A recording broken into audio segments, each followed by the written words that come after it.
The zombie kid. A baby boy was born in a small village, distant, in an empty house. Father already passed away. No brother, no sister, only him and his mother. He had pale, dark skin and large eyes, black, frightening, and his mother was fragile, a small little creature, hopeless. While raising the boy, his mother felt something odd about him. There was something different. She saw that he had no feelings whatsoever. Haven't smiled, haven't spoken, haven't laughed yet. All he had was the desire to eat everything, every time, and crying out of hunger, like a zombie. There's nothing the mother could do about it. So she locked him up in the basement so that the villagers won't get terrified by seeing him. Well, she didn't want to be infamous either. She needed peace of life. But the only problem was his hunger. Every night she would steal livestock from her neighbors to feed him, and that's how she raised him, in secret. One night she would steal a chicken, the next day a swine, then a goat, a cow. The days went by and a number of years passed like that. Nothing has changed except the hunger got a little more. And then one day, in a bleak midwinter of some December, an epidemic broke out in the village. It was cold. All the animals were dead. Many people were dead. There's nothing left. For those who survived left the village. They couldn't bear the coldness and epidemic there. They need some place safe.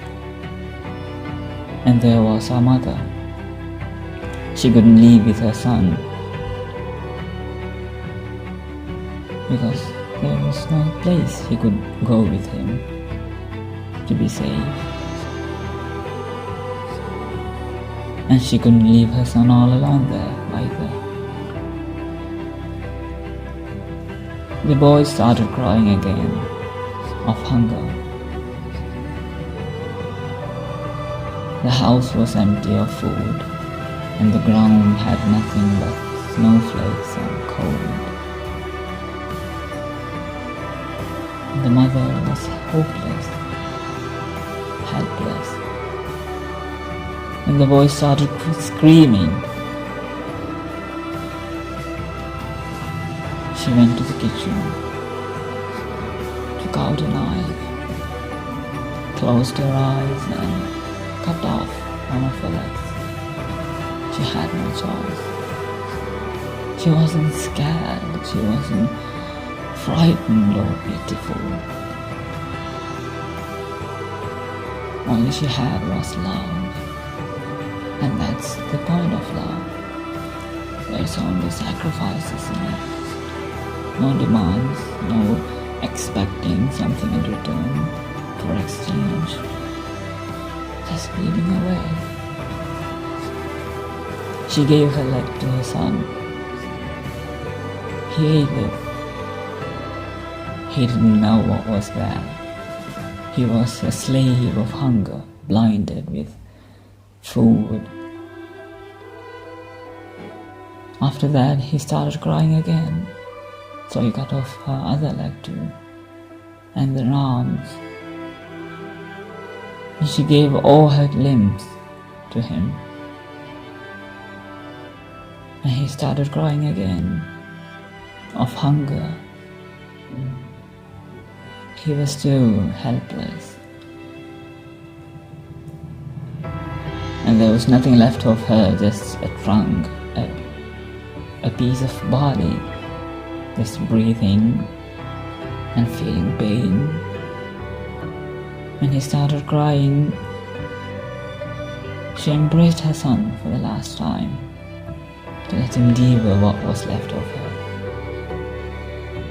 to just let him stop crying. Mother was not sad. She knew that is how a mother would be. Every mother would be. When the boy saw his mother, he smiled at her proudly for the first time. With his both arms, the boy tightly held his mother's body, half of the body, what was left, affectionately, and spoke for the first time in his life, "Mom, you are so warm."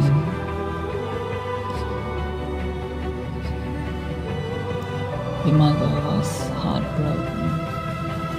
She was sad, not because she didn't realize that her son too could feel cold, not because she didn't realize that son had feelings, but because she didn't have her arms to wipe his tears.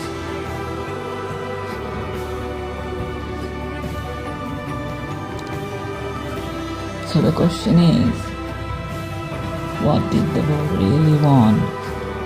Satiating his hunger or feeling his mother's warmth?